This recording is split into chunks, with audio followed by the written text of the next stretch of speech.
नमस्कार मित्रों। आज हम डिस्कशन में करेंगे रेस्पिरेटरी डिसऑर्डर के बारे में। रेस्पिरेटरी डिसऑर्डर में आज हम सबसे पहले लेते हैं एम्फाइमा। एम्फाइमा के बारे में हम जानेंगे कि हम कैसे इसको डिफाइन कर सकते हैं, किन किन स्थितियों में ये सबसे ज्यादा प्रोन हो सकता है, मीन्स रिस्क फैक्टर्स क्या हो सकते हैं, क्या क्या कॉजेज हो सकते हैं। देन बॉडी के अंदर जब भी इन्फेक्शन होता है तो क्या पैथोफिजियोलॉजिकल चेंजेस होंगे इस एम्फाइमा की वजह से। देन क्या क्या बॉडी में clinical manifestations means sign and symptoms appear होंगे। देन हम किन किन प्रोसीजर से इसको डायग्नोस करेंगे। देन लास्ट में हम डिस्कशन करेंगे कि कैसे हम इसको ट्रीट कर सकते हैं, मैनेजमेंट इसका क्या रहेगा। ठीक है, लेट्स स्टार्ट। फर्स्ट हम डिस्कशन करते हैं इसके डेफिनेशन के बारे। यदि हम बात करें डेफिनेशन की तो empyema is a defined as a collection of pus. Means empyema एक प्रकार का पस कलेक्शन है जो कि हमारे लंग्स और चेस्ट वॉल के बीच में होता है, जिसे हम प्लूरल स्पेस कहते हैं। ये देखिए, ये पर्टिकुलरली एक नॉर्मल प्लूरल स्पेस है और ये जो येलोइश कलर का जो एक्यूमुलेट हुआ है, ये फ्लूइड एक्यूमुलेट जो हुआ है, इसे हम एम्फाइमा कहते हैं। तो जैसा कि प्लूरल स्पेस जो होता है उसके अंदर एम्फाइमा पर्टिकुलरली डेवलप हो जाता है। देन इसे हम पायोथोरैक्स या प्लूरेंट प्लूरेटिस भी कह सकते हैं। और ये जो एम्फाइमा होता है ये यूजुअली एसोसिएटेड होता है निमोनिया से, या हो सकता है कि किसी प्रकार की कोई थोरासिक सर्जरी हुई हो या चेस्ट सर्जरी हुई हो या किसी प्रकार का कोई थोरासिक ट्रॉमा हुआ हो। ठीक है ना। नेक्स्ट, यदि बात करें हम इसके रिस्क फैक्टर्स की, मीन किन किन सिचुएशंस में सबसे ज्यादा प्रोन हो सकता है, तो जैसा कि हमने पहले डिस्कशन किया है कि it's having had a pneumonia recently. यदि किसी भी व्यक्ति को रिसेंटली कोई न्यूमोनिया हुआ है तो हो सकता है कि लीड कर सकता है एम्फाइमा। ठीक है, देन हो सकता है कि जो लोग बीइंग ऑल्डर देन 17 इयर्स की एज में अगर कोई है तो उनको हो सकता है। Then having been the hospital recently, जो लोग रिसेंटली हॉस्पिटल से डिस्चार्ज हुए हो या हॉस्पिटल में एडमिट हुए हो, तो इन लोगों को भी हो सकता है, जिसे हम नोसोकोमियल इन्फेक्शन की वजह से हम इसको लीड कर सकता है। ठीक है ना। नोसोकोमियल इन्फेक्शन यूजुअली हमारे हॉस्पिटलाइज जो इन्फेक्शन होता है उसे हम कहते हैं।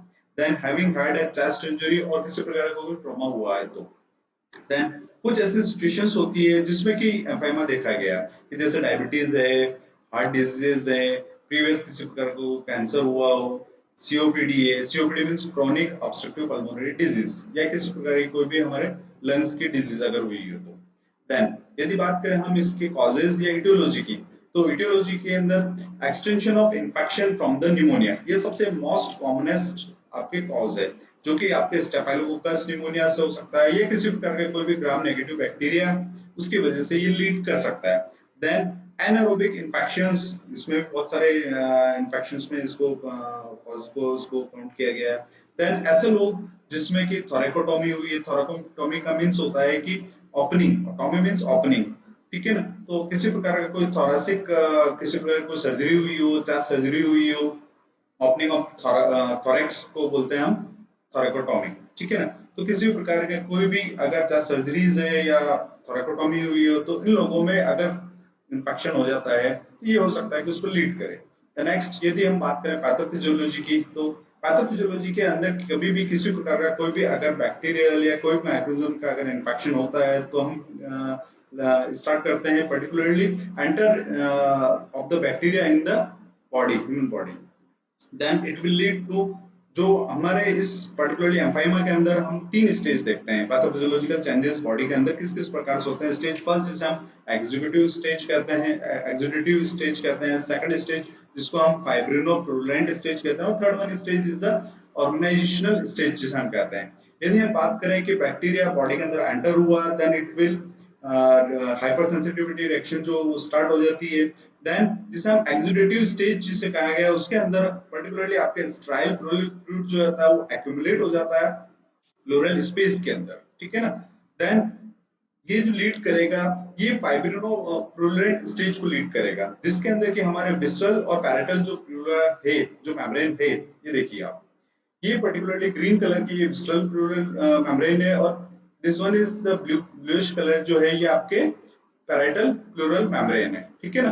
तो ये पर्टिकुलरली इन दोनों के बीच में जो डिपोजिशन ऑफ द फाइब्रिन हो जाता है, ठीक है ना, जो जिसको हम फाइब्रिनोप्लुरेंट स्टेज कहते हैं। ठीक है, ये लीड करेगा द नेक्स्ट ऑर्गेनाइजेशनल स्टेज को। ऑर्गेनाइजेशनल स्टेज के अंदर क्या होता है, जो आपके formation of thick non elastic pleural peel हो जाता है एंड डेंस फाइब्रोनस जो आपके सबटेशंस हो जाते हैं दैट इनहिबिट जो कि यूजुअली आपके लंग्स के जो एक्सपेंशन है उसको इनहिबिट कर देगा देन रिजल्टेंट आपके फाइब्रोब्लास्ट प्रोलिफरेशन होना शुरू हो जाएंगे ठीक है। द नेक्स्ट यदि हम बात करें इसके क्लिनिकल मैनिफेस्टेशन की या साइन सिम्टम्स के किस किस प्रकार के कौन कौन से साइन सिम्टम्स में अपेयर हो सकते हैं तो जैसा कि पर्टिकुलरली निमोनिया को लीड करता है तो सिमिलर टू निमोनिया के जो साइन सिम्टम्स है वो भी इसमें अपेयर हो सकते हैं। देन अगर हम स्पेसिफिकली बात करें पर्टिकुलर इसकी तो शॉर्टनेस ऑफ ब्रीथ हो सकता है जिसे हम डिस्ने कहते हैं, ड्राई कफ हो सकता है, डिक्रीज ब्रीथ साउंड हो सकता है, स्पूटम प्रोडक्शंस हो सकता है, फीवर आएगा क्योंकि इन्फेक्शन हुआ है इसलिए, देन स्वेटिंग आएगी, देन चेस्ट पेन होगा जब भी ब्रीथिंग होगी ठीक है ना, देन हेडेक हो सकता है, कंफ्यूजन हो सकता है, लॉस ऑफ एपेटाइट होगा जिसे हम एनोरेक्सिया कहते हैं, ये हो सकता है लीड करे आपके फैट लॉस को ठीक है। देन नेक्स्ट हम बात करते हैं डायग्नोस्टिक असेसमेंट या इवोल्यूशन की, मींस हम कैसे how we will diagnose this type of situations ठीक है ना। तो प्लूरिटिक टैप के माध्यम से हम ये डायग्नोस कर सकते हैं इमीडिएटली कि एम्फाइसीमा है या नहीं, मींस फर्स्ट कलेक्शन हुआ है या नहीं प्लूरिटिक टैप के माध्यम से। देन चेस्ट एक्सरे करवा सकते हैं, सीटी स्कैन करवा सकते हैं जिसमें शो हो सकता है कि जो फ्लूइड है वो एक्यूमुलेट हुआ है प्लूरल स्पेस के अंदर। देन अल्ट्रासाउंड करवा सकते हैं जो कि आपके chest will show amount of fluid, particularly जो आपका अमाउंट ऑफ फ्लूइड है वो आपके शो कर सकता है अल्ट्रासाउंड में। देन ब्लड टेस्ट जिसमें कि हम WBC यूजुअली बढ़ी हुई मिलेगी, कभी भी कोई भी इन्फेक्शन होता है तो हम सभी लोग जानते हैं कि जो WBC है व्हाइट ब्लड सेल से यूजुअली इंक्रीज हो जाती है, इसमें आपके पर्टिकुलरली सी रिएक्टिव प्रोटीन को हम आइडेंटिफाई कर सकते हैं।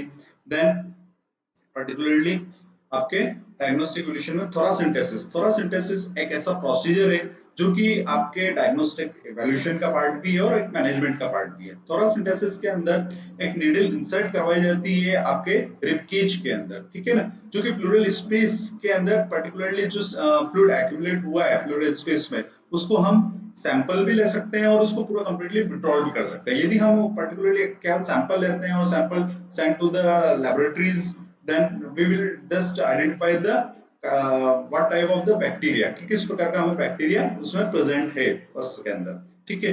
यदि अगर फ्लूइड एक्यूमुलेट हो जाता है तो हम उसको पूरा कंप्लीटली अगर विड्रॉ कर लेते हैं तो ये हमारा थोरासिंथेसिस एक मैनेजमेंट का पार्ट भी हो सकता है ठीक है ना। नेक्स्ट यदि हम मैनेजमेंट की बात करें तो मेडिकल मैनेजमेंट के अंदर जैसे कि हम सभी लोग जानते हैं कि कभी भी कोई भी किसी प्रकार का कोई इन्फेक्शन होता है, स्पेशली अगर बैक्टीरियल इन्फेक्शन है तो हमें एंटीबायोटिक थेरेपी देनी होती है ठीक है।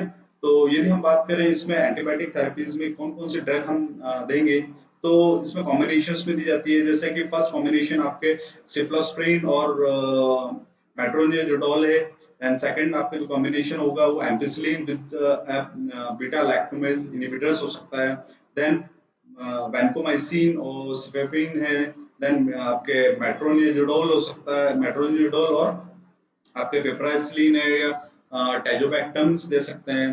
देन आपके स्ट्रेप्टोकाइनेज जो है वो बहुत हेल्पफुल करेगा आपके अगर किसी प्रकार का लॉक्यूलेशंस अगर हुआ है तो जो आपके एडिशंस हुआ है लॉक्यूलेशंस का जो कि आपके पर्टिकुलरली स्टेज सेकंड के अंदर होता है ठीक है ना, तो अगर इस प्रकार के लॉक्यूलेशंस हुए हैं जो कि आपके उसको ब्रेक डाउन कर सकता है स्ट्रेप्टोकाइनेज ठीक है। तो ये आपके मेडिकल मैनेजमेंट है। देन नेक्स्ट यदि हम बात करें सर्जिकल मैनेजमेंट की तो सर्जिकल मैनेजमेंट में जैसे कि हमने पहले डिस्कशन किया कि थोरासिंथेसिस के अंदर हम एक नीडल इंसर्ट करते हैं और पूरा जो आपका प्लूरल स्पेस है उसे जो फ्लूइड एक्यूमुलेट हुआ उसको हम ड्रेन कर लेते हैं, ये थोरासिंथेसिस के अंदर आता है। देन यदि हम बात करें सेकंड प्रोसीजर की तो इसमें थोरैकोस्टोमी होता है। इसके अंदर क्या होता है कि पर्टिकुलरली एक ट्यूब है, प्लास्टिक ट्यूब है, उसको इंसर्ट करवाया जाता है चेस्ट के अंदर बिटवीन द टू रिब्स, दो रिब्स के बीच में ठीक है। Then we will just evacuate the whole fluid ठीक है ना। ये देखिए आप ये पर्टिकुलरली ये आपके येलोइश कलर का जो फ्लूइड एक्यूमुलेट हुआ है ये चेस्ट ट्यूब जो है पर्टिकुलरली हमने उस चेस्ट ट्यूब को आपको इंसर्ट करवाया है और फ्लूइड को ड्रेनेज जो कंटेनर है उस ड्रेनेज कंटेनर से इवैक्यूएट कर लिया है, विड्रॉ कर लिया है ठीक है ना। ये डायग्नोल प्रेशर पे वर्क करता है। देन बहुत बहुत धन्यवाद आपका, थैंक यू वेरी मच।